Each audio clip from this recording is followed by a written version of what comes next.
Here at NordVPN, we practice what we preach. Don't want the government to see these pads before you're trying to look up something really bad.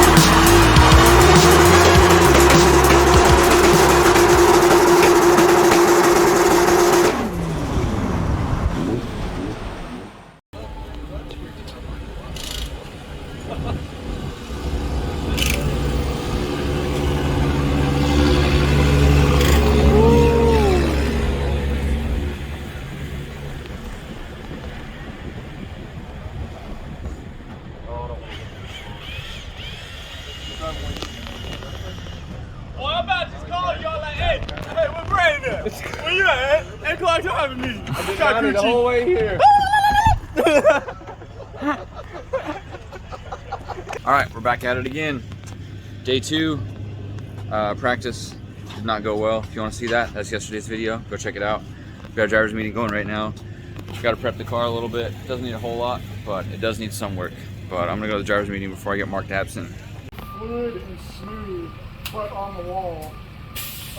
So really, yesterday that was the biggest problem. Is some people are initiating like 300 feet before this last green cone, and they're like stuck on the bottom, and then trying to force the car up, and that looks really bad. So for me, that's going to be terrible. So I would like to see you be like going around it as far. Drop to it after zone. Yeah, because Versus floating around. like what I saw like mistake-wise for me for line yesterday, it happened mostly at the end of practice when people were like really feeling it and hot dogging, staying on power too long here and then transitioning like at the last second and then almost blowing out wide. So like transition a little earlier and go around it and it'll look smoother instead of like I'm killing it and then like, oh, I'm gonna go off track and like trying to keep it together. So just make it look smooth. All right, I need to go put eyes on the track. I haven't really looked at it that closely, so I want to go see, get a visual of the zones and clips. We're in group 2, so I get to relax for a little bit. We can work on the car. I don't know where my sunglasses are. That's gonna kill me today if I don't end up finding those sunglasses. So we've got a chalk line here. It goes around the track. I can't see my finger. The sun's in my eyes. Looks like we come off the wall where that green cone is. And then this is an inner touch and go. So it's not a clip and it's not a zone, it's a touch and go. So you can hit anywhere between those two cones as long as you're in that orange box. And then that's an outer, which is interesting. It's usually an inner when we do something like this. But first, a word from our sponsor. This episode is brought to you by NordVPN. Sometimes you're going to be putting on some good quality brake pads like this. They're yellow, okay? But really, they're shit. What you gotta do is take some pieces and throw them away and borrow a rusty pad from your friend. If it's kind of like this and shiny, take it and scratch it on the concrete. This is how you do it. Because you want the e-brake to pull really hard. When you put them in on, you grease up the surface to make sure that it burns it in, just like from the rotor that you cut with the grinder. Now back to the show. All right, so we're making a tire change. We're coming off of the Federals because they suck. We have our 4 Acceleras. That's what we're putting on the car right now. 4 Acceleras, we're gonna run those today in practice, maybe qualifying, if that all works out well. Then we're moving straight to the 295 GT radials. Shout out to Taylor Hull for bringing me 6 of those. 7 of those, correction. 7, one with a rip bead. It's a backup if we need it. But I think that's gonna work out a lot better for what we need. I just hope I can adapt to it quickly. We're probably gonna run a pretty low pressure to start out with. And really I just need to get some practice and get this figured out. This car with this track. They made a few changes I showed you guys to the track, so I'm gonna try and get that figured out as quick as I can, adapt as quick as I can, and really, like, regardless of whatever's going on the track, I need to figure out how to drive this car. That's where I'm at. I need to figure out how to drive it. Doesn't matter what track, doesn't matter where I am, doesn't matter tires, none of that. I need to figure out how to drive this car. So we topped off the oil, we fixed the power steering leak yesterday. Everything else is pretty good. We just did a nut and bolt check on everything. I'm surprised how much stuff actually comes loose on this car. topped off the fuel. It really doesn't need a whole lot of work. So good news overall. Those are the weekend savers right there. So we just dropped off 6 tires to have mounted, like literally 5 minutes ago. And they're already done. They're already done with our wheels. Can't believe it. These guys are amazing. They do such good work. They always take care of us. I love it. Like I thought we were gonna be waiting all day for these tires. They're already done. Shout out to Gulf Coast Mobile Tire. These guys always come out here. They have for years, and they're awesome people. They do a great job, and they don't charge ridiculous track rates. So look at this, stacks and stacks of tires already done, ready to go. There's our dismounted tires we gotta take. We got our GTs already mounted up. All right, so we're gonna get ready for our laps.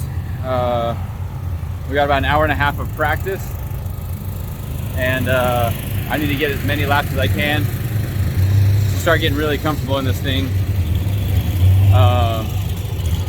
So I don't know, until I get on track, I don't know what to say.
lap after that, did the same thing. Then I tried to short shift, did the same thing. But then I was testing at the end of the run, like it would go in, what the heck's wrong? Then just barely, I tried to launch in fourth. We talked about let's just go in fourth and launch. As soon as I drop the clutch, it pops out of fourth. So that tells me that the dog rings, they kind of grab like this, they're starting to get chipped, and it won't, basically skips over the gear, and when it has load on it, it pops right out. So I'm convinced that fourth gear is done for without pulling the trans out and fixing it. So our only option right now is to do a gear change. So we're going to swap it so we can go into third gear, do the whole bank in third. Other than that, I feel really good about it. If it was going into fourth right now, I'd feel like really, really good. But it is what it is. It's how it goes. Oh man, so that was the end of our first practice session.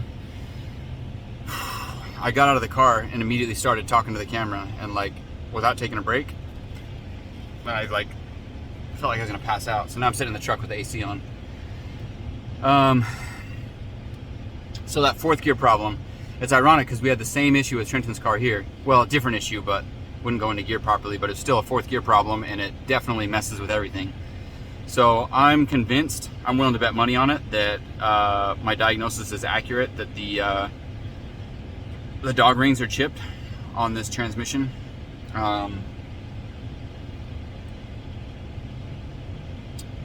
So the only thing we could do is we could pull the trans out and we could flip the dog ring. That way we could go from second to fourth, because then the dog ring would be in third. Or really, you take that one and you put it on first, and then you start second, third, fourth, because there's 4 surfaces for all 4 gears. There's 2 dog rings, and each dog ring has 2 faces. So you can flip it. They're symmetrical, and they're the same between 1, 2, and 3, 4.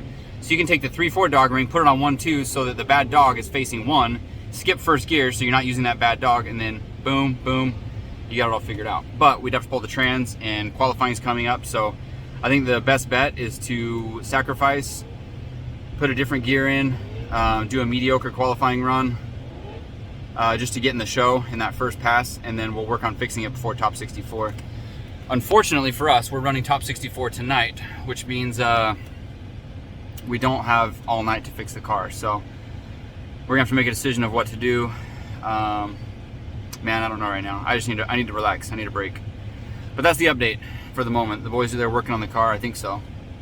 Yep, boys are there working on the car. Mike was saying, well, maybe the shifter's not adjusted right, and I guess that's possible. But like I said, maybe if that's what caused it by the shifter not being adjusted right. But I'm convinced at this point that the dog rings are bad. So pretty bummed about that. I've got a bunch of them at home. So if we had it here, I know there's someone here that has something like that. So we might be able to fix it tonight, because I'd much rather run with the gear that we have right now with the way that we're running. But it may just end up being a first, second, third type of deal. Or like I said, we could flip the dog rings. I forgot about that. I literally just said that. Anyways, I'm gonna cut with the jibber jabber and take a nap. All right, so stop saying all right. We changed out the gears, so we'll be running third gear on the bank, and changed out the tires. So we're on the 295 GT radials. So that should help the gearing a little bit also. And I'm just gonna do whatever I can do to make it happen. It's not gonna be ideal, it's not the best, but it should be just good enough to make it happen. Also, my friend Scott Bradshaw moved to Florida, and he stopped by and talked to me. I was kind of busy, I was recovering still in the truck. But it's good to see him. I'm gonna go talk to him a little bit later after qualifying.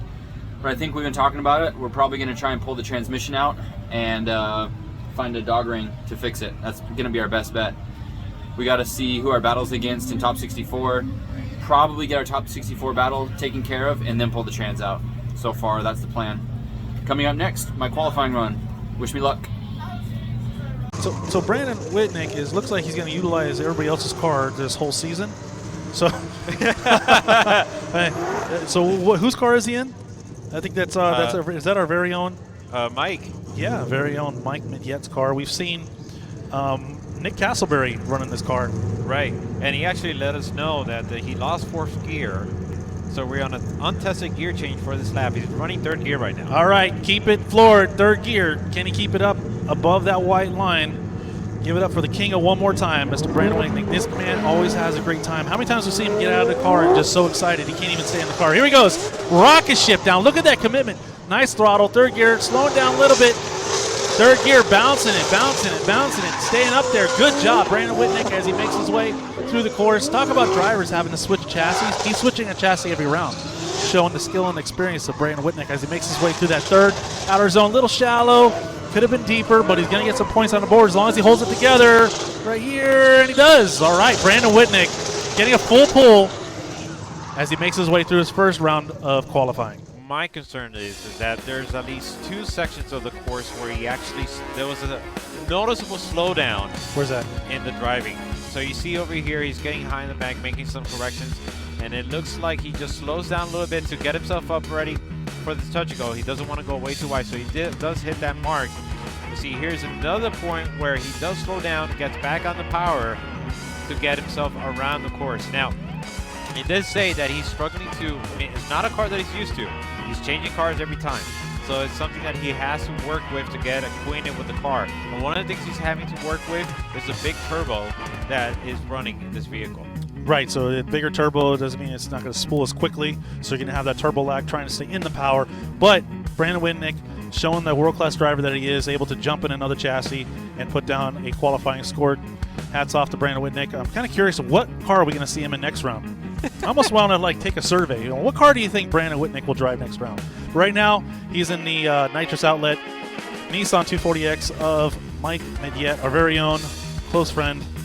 Excellent pit crew man, excellent driver. Just, it's great to see. And like I said, Nick Castleberry, I believe, was in this car last season, or last season of Klutch Figures, wasn't he? Yeah. So this car has definitely seen battle. So the car is capable. All right, so qualifying run didn't go great. The problem wasn't with the gears. The problem wasn't with the changes we made. It wasn't with the tires. The problem is that I've kind of been ignoring while we're figuring this out, that I realize now has been a problem for me every lap consistently, is the handbrake. When I pull the handbrake, it doesn't lock up. It slows the car down. It locks after a second, but it doesn't do the immediate lockup. And when you're going to initiate a bank, you need just a it doesn't do that. It's so I've had cars that do that before, and so I guess what I was doing is just learning to drive with the way that worked, which means it doesn't work. And so when I go to initiate on the bank and I do like this flick and then pull the handbrake, the car's like, it kind of slows down in the whole dramatic demeanor change of the car, and then I get on the gas. But it doesn't really set the car to angle that I want, so not only am I not on the wall, not only am I not on the line that I want, but I'm also just lost 30 miles an hour vehicle speed going up to it. It looks terrible. I watched back the run and that's exactly what happened. So that's super depressing. I got a 57, which we're in the show, so I can't be upset about that, but I wanted something in the 80s. I wanted to do a good run. I know I'm capable of it, but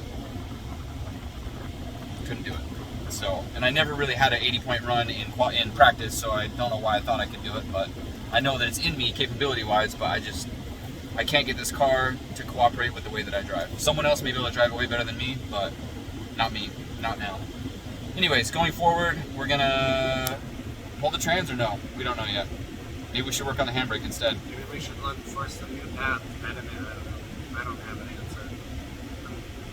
I'm glad it wasn't a 0, because if we double 0. Yeah, there's a lot of zeros right now from decent drivers too. So the low score is not the worst thing in the world, but I mean, we're going to be battling probably top tier on 64. So not ideal, but it is what it is. I don't have anything else to say. Basically, we're learning as we go, because the car has multiple. It's not problems per se. It just hasn't been run before. Right. This whole setup. Right. They're teething issues. It's not the part's fault. It's that nothing has been tested. Right. And that's what Mike told me. He's like, the engine's been on the dyno, but the car hasn't been running the track. But it should be the same as last year, but things change. Stuff happens. So, anyways, that's where we're at. It actually felt pretty good power-wise. I got off the line okay. I think I could drive it like this in third if I can make it happen. And we don't have any top 64 practice, so it's straight into battles after this. So we need to figure out how much more time we have and what's going to happen and all that. But we probably need to do a little bit of work on the car.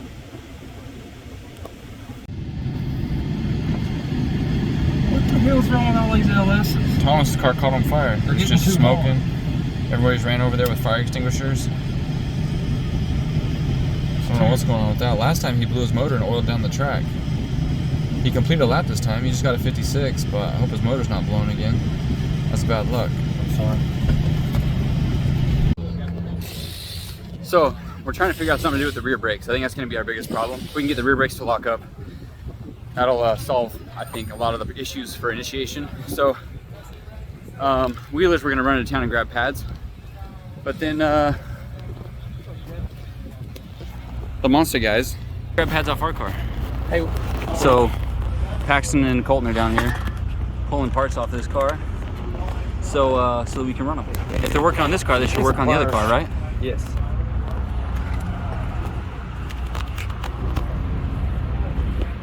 Major shout out. Thanks, boys. Yeah, man. You guys are awesome. So I'm also gonna do that special trick that I do to make sure the rotors have a good surface on them. At least, I won't say a good surface. Oh, you guys are wild. To make sure that the rotors perform as well as they can, given the with the tools and the machining abilities we have at the track. So with all the precision I can muster, I'm gonna get those rotors as good as I can.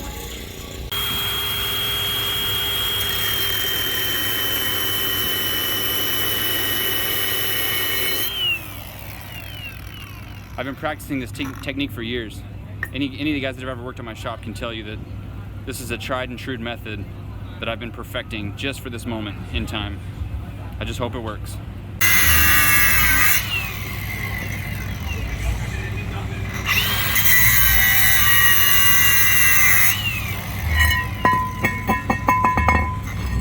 Oh, I never thought of this.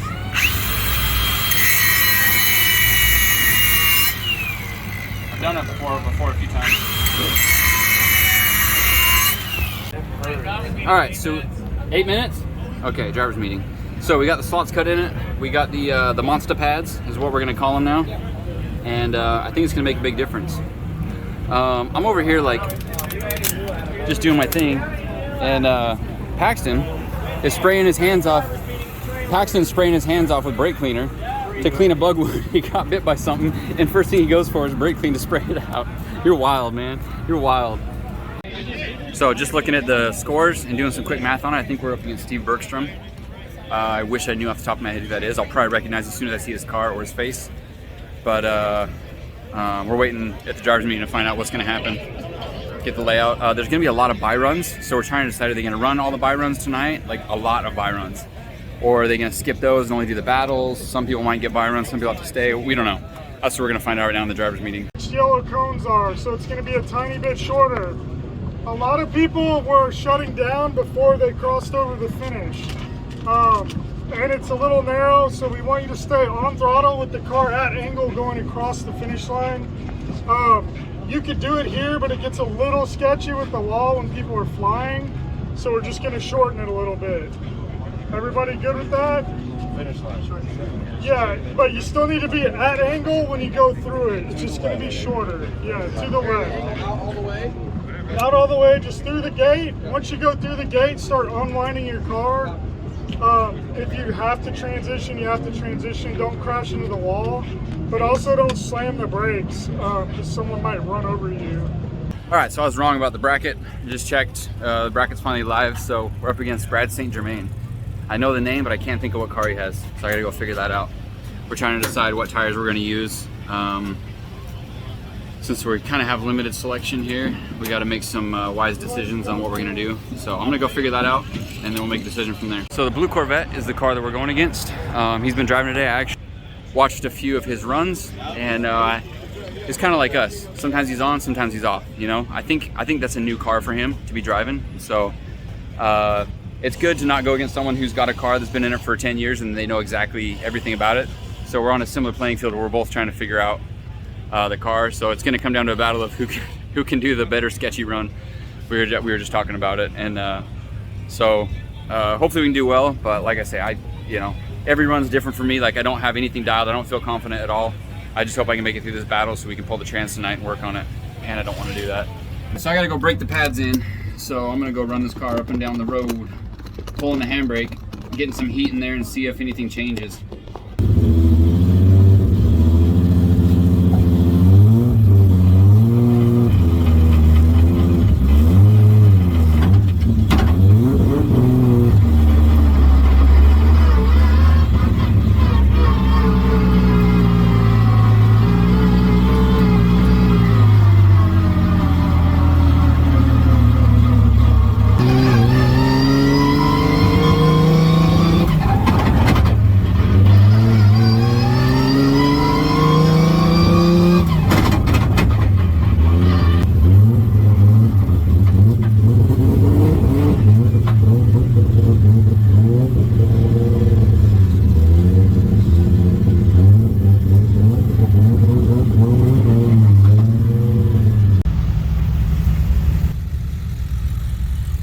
just ran to the gas station right before our battles were gonna start. We get back to the Freedom Factory and there's 2 lanes of traffic blocking the entire road, making it so we can't get into the track. So, being as that I need to be in the car drifting,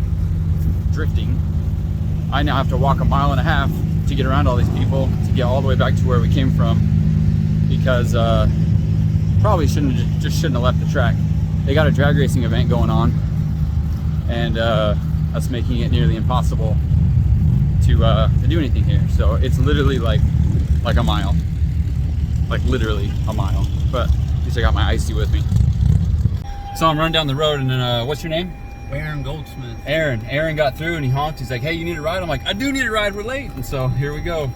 Got through the gate, and now I'm gonna run and jump in the car. My crew guys are back there, but I don't need crew guys for this one. We got this. Thank you very much for the ride, bro. Yeah. Take care, man. Have a good one. Good to meet you. Yep. We ended up not really being that late getting in the track, but we've had some time to, I went and watched some battles. Bailey's over there getting the car prepped in Paxton, and they just called us up for going out on track to get ready. So I'm gonna get suited up and go stage on track. I got my nerves kind of getting to me right now. I was just looking ahead at the bracket. If we move forward, I think after this, we'll probably go against Lee Yearwood, I think. If my predictions are correct. And then if we move on from that, I believe it would be Sean Booth, maybe not. And then on our side of the bracket is eventually Adam LZ in top 8. So that would be a really, really fun battle. Dial in all the grip we got and just send it home.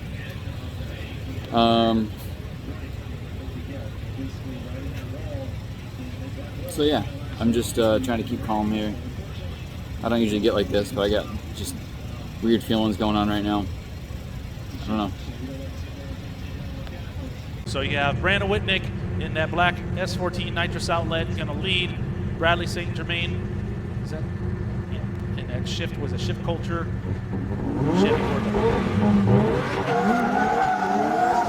All right, both cars making their way down the straight. Bradley's got some ground to make up as Brandon flicks it into that first outside. Bradley going really wide. Brandon not going really wide enough. Not the prettiest. Oh! Bradley running way wide, tapping that outside barrier there. He's still able to maintain drift, but this is not the prettiest run from either driver as both cars make it throughout the track. Definitely some major mistakes by both drivers. Both drivers did make a full pull, but not the prettiest. Right. This is interesting because there's a lot to unfold here. Yeah, unfold away. All right, so first off, you have Brad, who unfortunately just did not set himself up properly, and then caused him to just straighten out, make a correction, and go off the course and make contact against the barrier. But let's take a look back at Brandon. Brandon did cross that line on the bank. So first. Right, first, exactly. So that could be deemed a 0. Because we mentioned before during qualifying, if the drivers go across that line, that's going to be a 0. So, and if the lead car zeroes out his run, it's not required for the chase driver to finish his run. So what had happened was we was driving on the track, and I did a really crappy line, and apparently he slid off and hit the wall after the bank. And I was close to the 0 line, which is low on the bank. Anyways, since he hit the wall, the EMS wanted to check him out. They wouldn't run our second battle. That was my lead battle. So it looks like they're going to go ahead and, like you mentioned, do the medical evaluation. I like to see it as when boxer gets knocked down and then he gets back up, so they have to evaluate to see if he's ready to go out for the fight again. Kind of hold your fingers up. How many fingers do I have? Yeah, exactly. One of those things. And you want to make sure that there's no disorientation or any of that. So right now we're sitting, waiting. We can't touch the car. We can't do anything. He needs to fix. They're trying to assign fault, whether it was my fault, so they give him 10 minutes or not. He hasn't touched his car. We haven't touched our car. I don't need to touch the car. I just drove like crap. But if we're not at fault, then we have the advantage because he zeroed out. So if we run the second battle, all I have to do is not do anything stupid, which is really hard for me to not do. So we'll see how it goes from here. But here we go. This is the second half of the battle between Brandon Whitnick and Bradley St. Germain. Brandon Whitnick in another borrowed car, the Nitrous Outlet Nissan 240SX. Bradley St. Germain in a new chassis this round in the Shift Culture Chevy Corvette. Bradley St. Germain out front. Brandon Whitnick almost right there by his side as both cars make it down the straight. And as they initiate, very slow initiation, something not right there. Definitely not. Brandon Whitnick shutting it down. Bradley St. Germain not initiating. I guess Brandon's going to take this opportunity, get some last-minute bugs out of the car, and just go ahead and get some drifting action done. Hopefully, Bradley, I'm not really sure what's going on with the car. Yeah, it does sound like something went wrong as soon as he went into like a certain gear, it just shut it down. Well, let's take a look. Bradley St. Germain. What? Jeremy Lowe one more time. Hang on. Dwayne Ramsey one more time. I told you, he's the king of one more time. Anytime he goes out there, it's a one more time. What's the matter? So both drivers, look at, that's one thing about Brandon. He always gets out and talks to the other driver. So there you go. Brandon Whitnick, Bradley St. Germain, gonna go one more time. Wow. Brandon, don't play with my emotions like this. You're playing with my emotions. I expect nothing less though. So we'll see. I got one of the judges here, Will Parsons. He's going to give us a little breakdown of why you guys came to that decision. So on their first run, Brandon Whitnick went below the line that we in qualifying zero people for. So essentially his lead run was a 0, and then follow that up with the run we just watched where the Corvette zeroed as well. Yeah. So okay, so both drivers zeroing in the same area. Right. Both zeroed their leads on the bank. Okay. Whitnick at the exit, and the Corvette, I think he... So, we got it one more time. I'm guessing it's because I dropped low on the bank and went over the line. I watched back my run, and I just threw too much angle on entry, so I've got to dial that back and just drive up the wall, even if it's mid-bank. We're raising tire pressure, so I have a little more skate up the wall. We saw that my car was faster than his, so that's not going to be an issue grip-wise. I just need to drive better. That's all there is to it. Drive better, right? That's the solution. Drive better. Not really, but yeah, it's your only choice. But here we go. One more time battle. Final battle. The top 64. Brandon Whitnick, Bradley St. Germain. Brandon Whitnick out front. He's going to lead first. Bradley's going to chase him down. Let's see. Here we go. Working our way down the track. Cars about a car length away from each other as both cars make their way to that first outer zone. Brandon doing a great job getting high on the wall this time. Bradley just struggling to keep that car sideways as they make their way into the intersection of the course, past the second inside or outer zone, into the third outer zone. Bradley has some major issues with that car, looks like, just trying to keep the car sideways, running way inside. But Brandon Whitnick doing a great job, much better this time in a lead position. Wow. Not sure. I wasn't really paying attention too much to Bradley St. Germain on the lead or the chase position. Right, because you got a sense that Bradley was just continuing to struggle. You see he strains out on outer zone number 1, so then all eyes are on Brandon Whitnick. Is he going to falter? Is he going to have make the same mistakes?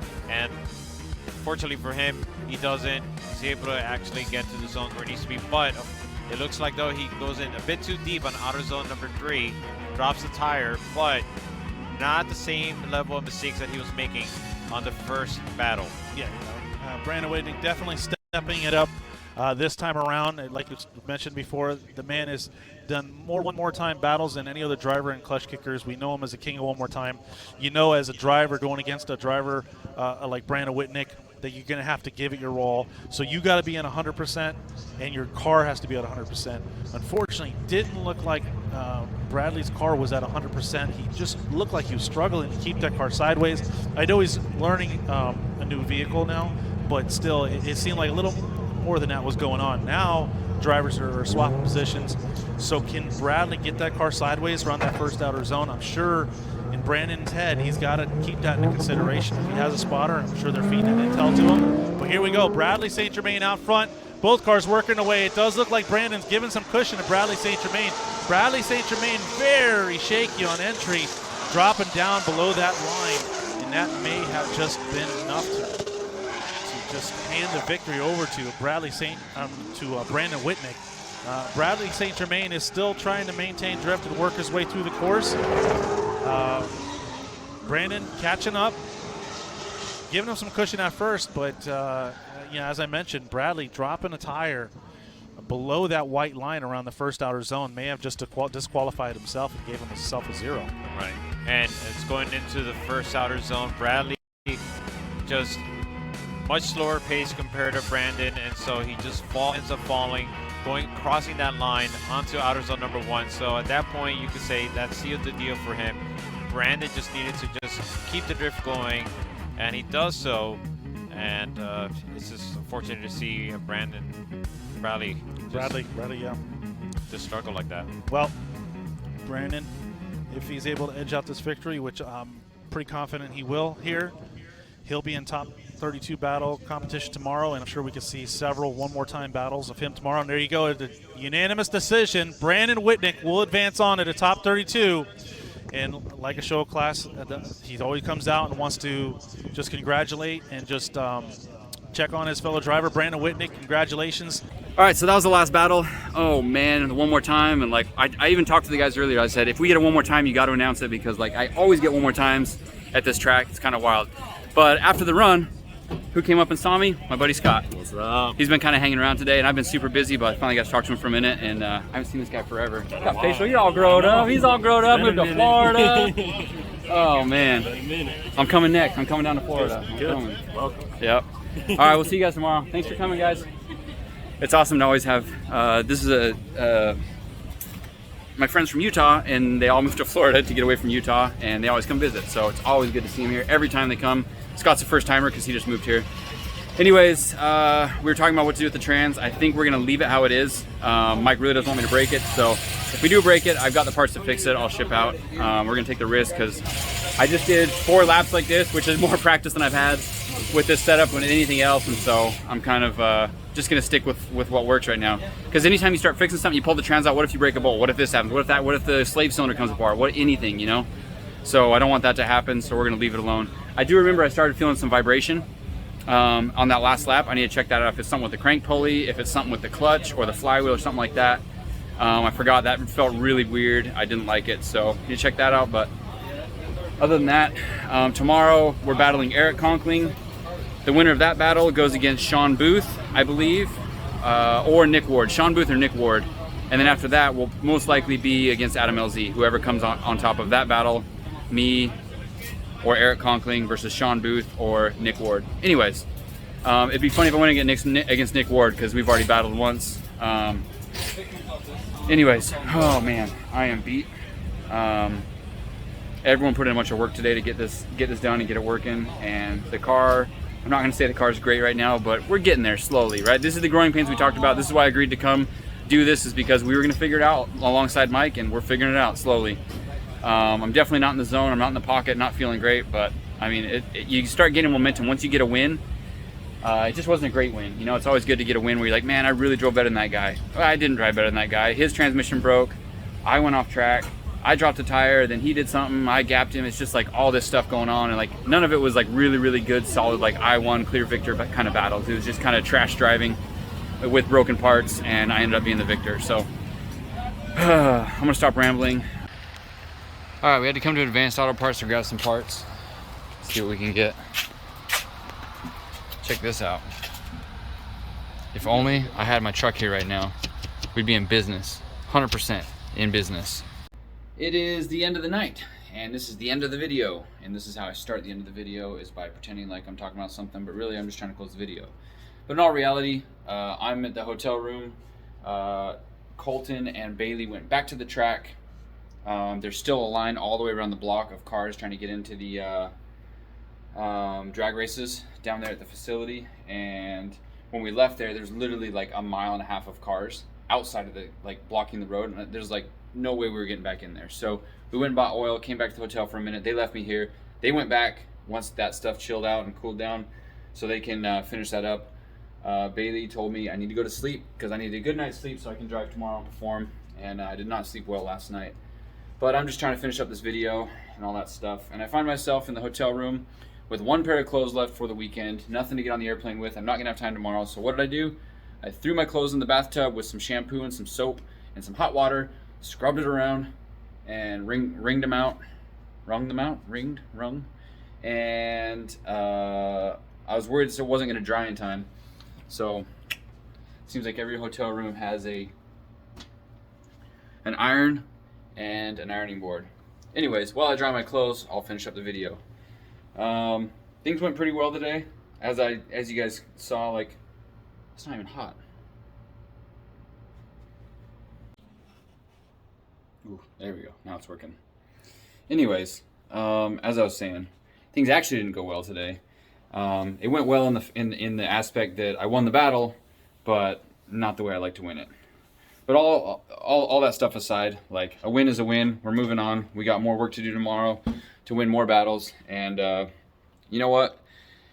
As I reflect on this, I can complain about a lot of things, but in all reality, I'm super grateful that I have friends that are willing to help me out. I'm super grateful that I have friends that are willing to let me use their car. I'm super grateful that I have the ability to travel. I've got guys back home that take care of the shop and make it possible so I can go out and do this stuff. I'm super grateful for all these people that come together and make my program possible. My wife for putting up with me and taking care of the kids while I'm away for weeks at a time. And it's just amazing. I've got nothing but things to be thankful for, and really nothing to complain about. The stuff I complain about is just first world stuff, right? It's not even a big deal. So shout out to all those people. Thank you guys from the bottom of my heart. That's really what I love about drifting, is the relationships that we cultivate among each other and with other people that seem to last. And there's just a lot of good people in the drift community. So that's my heartfelt closer. So thanks for watching, guys. If you would, please like, subscribe, and follow along for the next video. I'll see you tomorrow. Bye.